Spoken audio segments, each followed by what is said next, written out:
آیت نمبر 78۔ نحمدہ و نصلی علی رسولہ الکریم، اما بعد، اعوذ باللہ من الشیطان الرجیم، بسم اللہ الرحمن الرحیم۔ قال ھذا فراق بینی و بینک سأنبئک بتأویل ما لم تستطع علیہ صبرا، صدق اللہ العظیم۔ موسیٰ علیہ السلام اور حضرت خضر علیہ السلام تشریف لے جا رہے، ایک بستی کے پاس سے گزرے جو انطاکیہ نام بتایا جاتا ہے۔ کھانا مانگا، انہوں نے کھانا نہ دیا۔ وہاں ایک دیوار گر رہی تھی تو حضرت خضر علیہ السلام نے اس دیوار کو سیدھا کر دیا۔ موسیٰ علیہ السلام نے عرض کیا کہ اس پر آپ اجرت لے سکتے تھے، ادھر وہ کھانا نہیں دے رہے، آپ فری میں ان کی دیوار بنا دیتے ہیں۔ تو اب حضرت خضر علیہ السلام نے فرمایا کہ دیکھو، اب ہمارا تمہارا کام اکٹھے نہیں چلے گا، اب تمہارا داخلہ ختم۔ جو واقعات پیش آئے ان کے متعلق ان کی حقیقت میں ذرا بتا دوں گا، اس کے بعد تمہارا چلنا مشکل ہے۔ اور ممکن ہی ایسا ہی تھا، کیونکہ صاحب شریعت تھے، وہ کہاں خاموش ہوتے، وہ تھے تکوینی امور۔ فرمایا قال ھذا فراق بینی و بینک، فرمایا یہ ہے میرے اور تیرے درمیان جدائی کا وقت۔ سأنبئک، میں عنقریب تجھے خبر دوں گا، بتأویل ما لم تستطع، اس کی حقیقت کا جس پر تو صبر نہیں کر سکا۔ حدیث پاک میں آتا ہے، آپ علیہ السلام نے فرمایا کاش موسیٰ علیہ السلام صبر کر لیتے اور کئی چیزیں معلومات میں آ جاتی، کئی چیزوں کا علم ہو جاتا، لیکن وہ صبر نہ کر سکے۔ اب حقیقت حال بتائی جا رہی۔ اما السفینہ، تو کہ تشریف لے جا رہے تھے، کشتی میں سوار ہوئے، پھر پٹا نکال دیا۔ موسیٰ علیہ السلام بول پڑے تھے، تو فرمایا جو کشتی کا پٹا ہم نے نکالا تھا، اس کی حقیقت حال تو یہ ہے، یہ کشتی جا رہی تھی، قرطبہ شہر کو پہنچتی، تو وہاں کا جو بادشاہ تھا اس وقت، اس کا نام تھا ہدد بن بدد، بڑا ظالم بادشاہ تھا۔ وہ کشتی چھین لیتا، اور یہ کشتی تھی مسکینوں کی، کہ 10 بھائی تھے، 5 تو مفلوج تھے بیچارے، 5 تھے کام کرنے والے۔ وہ کشتی چھین لی جاتی تو ان کا گزر بسر مشکل ہو جاتا۔ اس حکمت کے تحت پٹا نکال دیا گیا، لیکن معجزانہ طور پر ہاتھ پھیرا گیا تو پٹا لگ گیا، بس وہ دکھائی نہیں دے رہا تھا، پانی نہیں گیا، حفاظت رہی۔ اب ظاہر شریعت میں تو یہ مشکل تھا، لیکن ایک باطنی امور تھے، اس پر اطلاع نہیں تھی۔ اما السفینہ، تو کشتی، فکانت لمساکین، یہ مساکین کی تھی۔ اس سے آپ کو اندازہ ہو گیا ہوگا کہ مسکین کی تعریف یہی بہتر ہے کہ وہ مسکین کہلاتا ہے جس کے پاس نصاب نہ ہو، نہ تو زکوٰۃ کے نصاب کا مالک ہے، نہ ہی صدقہ فطر کے نصاب کا مالک ہے، یہ مسکین کہلائے گا۔ ایک وقت کا ہو، ایک وقت کا نہ ہو، یہ اپنی جگہ، لیکن ان کے پاس تو کشتی تھی، تب بھی مسکین کہا گیا۔ فکانت لمساکین یعملون، عمل کرتے تھے فی البحر، سمندر میں، تو میں نے ارادہ کیا کہ میں اس کو عیبدار بنا دوں۔ جب عیبدار بن جائے گی، آگے والا نہیں لے گا۔ وَكَانَ وَرَاءَهُمْ، اور ان کے ورے تھا ایک بادشاہ، لے لیتا تھا کل سفینتن، ہر کشتی چھین کر۔ تو ظالم بادشاہ تھا، ہوتا ایسا ہی ہے، جب بھی کوئی ایسا موقع آتا ہے کسی کی پرواہ نہیں کی جاتی، سب کی گاڑیاں چھینی جاتی ہیں کہ ہمارا پروگرام ہے، دینی پڑیں گی، الیکشن ہو، کوئی موقع بھی ہو، بغیر پرواہ کیے کہ غریب ہے، مستحق ہے، بیچارے کا کیا حال بنے گا، کوئی پرواہ نہیں کی جاتی۔ تو ہر دور میں ایسا ہوتا رہتا ہے، ہوتا رہے گا۔ دوسرا فرمایا کہ وہ غلام بچے کو جو ہم نے مارا، بچہ اس کا نام تھا جیسون، بعضوں نے کہا جیسور۔ حدیث پاک میں آتا ہے، مسلم شریف میں ہے کہ عام تو یہی ہے نا، کل مولود یولد علی فطرت الاسلام، کہ ہر بچہ فطرت اسلام پر پیدا ہوتا ہے، لیکن اس کے متعلق یہ ہے اما الغلام فطبع کافرن، کہ اس کی فطرت ہی کفر پر پیدا ہوا۔ اس کو حضرت خضر علیہ السلام نے پکڑ کے مار دیا۔ اب اس کا باپ کا زیر ماں تھی صحابہ، بڑے نیک تھے، لیکن یہ کہ اندازہ یہی تھا کہ بچہ بڑا ہوگا، ماں باپ کو فتنے میں ڈالے گا۔ بہت سارے ایسے لوگ ہیں جن کو اولاد نے فتنے میں ڈالا، دینیات سے ہٹا کے رکھ دیا، بدعات اور رسومات پر لگا دیا، دین ان کے ہاتھوں سے جاتا رہا، اولاد کے ہاتھوں مر گئے، بک گئے۔ تو وہ نیک تھے، اللہ تعالیٰ نے اس کا بہتر بدل کیا عطا کیا؟ حدیث پاک میں آتا ہے کہ اللہ تعالیٰ نے اس بچے کے قتل ہونے کے بعد ایک بچی عطا کی، اس نے ایک نبی سے نکاح کیا، اس کے خاندان سے 70 نبی پیدا ہوئے، اللہ نے بہتر بدل عطا کیا۔ اللہ قادر مطلق ہے، ساری حکمتوں کا مالک وہی ہے، سارے اختیارات اسی کے پاس ہیں۔ فرمایا فَأَمَّا الغلام، غلام فَكَانَ أَبَوَاهُ، اس کے ماں باپ مومنین نیک تھے،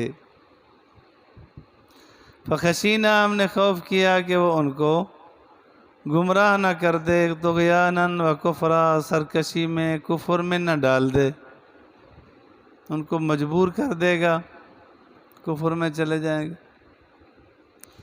اب ہر گھر کا ذرا جائزہ لیں،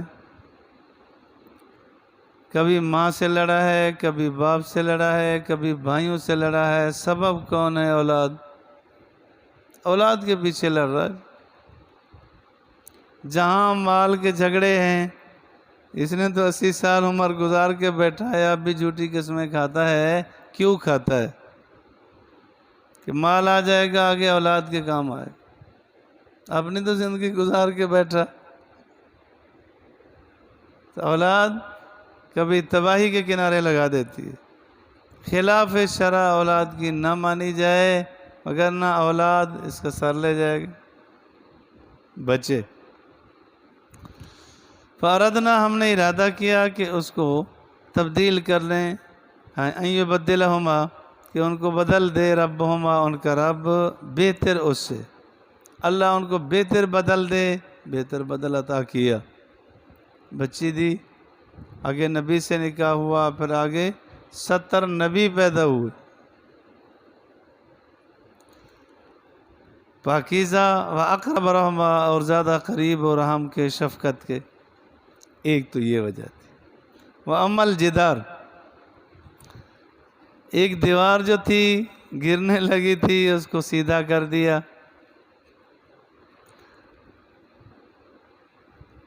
تو بچے تھے، اس کے ماں باپ نیک تھے،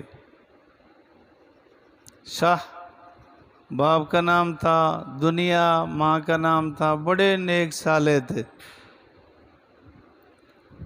ان کی وفات ہو گئی، دیوار کے نیچے انہوں نے ایک خزانہ چھپایا ہوا تھا کہ جب بچے بڑے ہو جائیں گے ایک کا نام تھا اسرم، ایک کا نام تھا سریم صاد کے ساتھ۔ ان کے لیے خزانہ تھا، اب بچے چھوٹے تھے کہ جس وقت یہ بڑے ہو جائیں گے اب دیوار گرے گی، وہ اپنا خزانہ لیں گے، کام آئے گا۔ تو دیکھیں ماں باپ کے نیک ہونے سے اولاد کو فائدہ ہوا، اولاد کے کبھی نیک ہونے سے، حالات سے ماں باپ کو بھی فائدہ ہوتا ہے، باقیات و صالحات بنتے ہیں۔ واقعتاً ایسا نیک کی نیکی کے اثرات پڑتے ہیں۔ حدیث پاک میں آتا ہے کہ ایک آدمی نیک ہوتا ہے، اس کی اولاد در اولاد کیا اس کے ہمسایوں کو بھی اللہ محفوظ رکھ لیتا ہے۔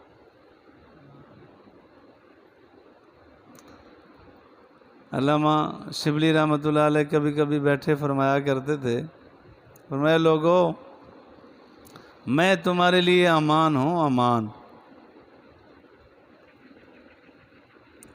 کبھی کسی نے توجہ کی، کسی نے نہیں کی۔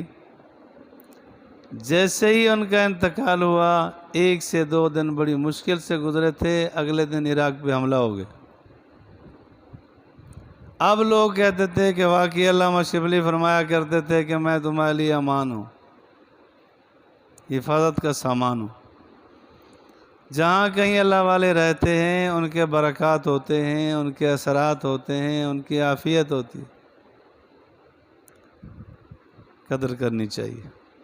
وَأَمَّا الْجِدَارُ فَكَانَ لِغُلَامَيْنِ، 2 بچوں کی یتیمین فی المدینہ، شہر میں، وَكَانَ تَحْتَهُ كَنْزٌ لَهُمَا، اور اس کے نیچے ان کا خزانہ تھا، وَكَانَ أَبُوهُمَا صَالِحًا، اور ان کا باپ نیک تھا، باپ کی نیکی کام آ گئی۔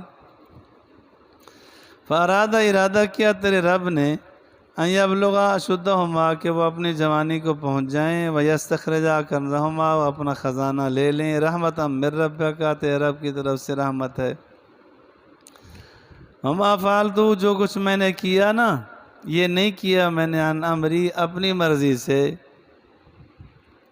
ذالک تاویل، یہ تاویل ہے جس پر تو صبر نہیں کر سکا۔ احساس تو ہوا ہوگا، لیکن 3 واقعے حضرت خضر علیہ السلام کے ساتھ پیش آئے۔ بچہ مارا، پھر اس کے بعد دیوار بھی ٹھیک کر دی، کشتی توڑی۔ تو موسیٰ علیہ السلام کے ساتھ بھی تو ایسے واقعات پیش آ چکے تھے کہ موسیٰ علیہ السلام تشریف لائے، فرعون نے ٹھان لی کہ میں نے ایک جادوگروں کے کہنے پہ اس کو مارنا ہے۔ مختلف روایات ہیں کہ 70,000 بچے قتل کیے گئے، قتل تو ہوئے بچے بھی، اور ناحق قتل ہوئے، اور بجا قتل تو کہاں تھا، یہ تو تھا پھر بھی بجا، حکمت تھی۔ موسیٰ علیہ السلام تشریف لے جا رہے تھے، 2 آدمی آپس میں لڑ رہے تھے، ایک تھا فرعونی، ایک بنی اسرائیلی۔ جو فرعونی تھا اس کا نام تھا قاب، وہ باورچی خانے کا، کچن کا افسر تھا، ان کے سامان اکٹھا کیا اور بنی اسرائیلی سے کہتا اٹھا، اور وہاں پہنچا۔ اکثر چودھریوں کا حال ہوتا تو یہی ہے، تنخواہیں خود کام اوروں سے لیتے۔ اٹھا، وہاں پہنچا، اس نے کہا میں کیوں پہنچا، تیری ڈیوٹی ہے، تیری ملازمت ہے، تنخواہ تو لیتا ہے، تو اٹھا۔ اس نے کہا نہیں۔ موسیٰ علیہ السلام قریب سے گزرے، انہوں نے کہا دیکھو جی یہ مجھے مارتا ہے، کہتا ہے سامان اٹھا، یہ کر وہ کر۔ تو موسیٰ علیہ السلام نے بھی اس کو سمجھانے کے لیے ایک مکہ مارا۔ اللہ فرماتے ہیں فَوَقَذَهُ مُوسَىٰ فَقَضَىٰ عَلَيْهِ، مکہ مارا، بس لگئی، مر گیا۔ تو انہوں نے بھی تو ایک قتل کیا تھا، اب بچے کے قتل پہ خضر علیہ السلام سے اڑ رہے۔ بغیر اجرت کے اگر دیوار سیدھی کر دی تو آپ بھی تو تشریف لے گئے، وہاں بیٹھے تھے، باقی لوگ بھی پانی پلا رہے تھے، 2 بچیاں آئیں، بکریاں تھیں، پانی نکالا، بکریوں کو پلایا، وہ چلی گئیں بغیر اجرت کے، تو پھر کام کر دیا۔ ان کو کہہ رہے ہیں کہ بغیر اجرت کے کام نہیں کرنا چاہیے تھا۔ تو اللہ تعالیٰ نے تنبیہ فرمائی۔ اس سے اتنا سبق تو ہمیں ملا کہ جب کسی عالم فاضل بزرگ کا کوئی کام دیکھیں یکسر اعتراض نہ کر دیں۔ حضرت تھانوی رحمۃ اللہ علیہ فرماتے ہیں کہ اگر کسی اللہ والے کا 1-2 کام اگر کوئی خلاف شرع نظر آئے، اعتراض نہ کرنا، اس میں کوئی حکمت ہوگی۔ اکثر کام اگر خلاف شرع ہوں پھر ان سے ہٹ جاؤ، پھر ان کے قریب نہ رہو۔ تو اللہ مجھے اور آپ کو دین کی سمجھ فہم نصیب فرمائے، فہم قرآن، فہم حدیث نصیب فرمائے۔ وآخر دعوانا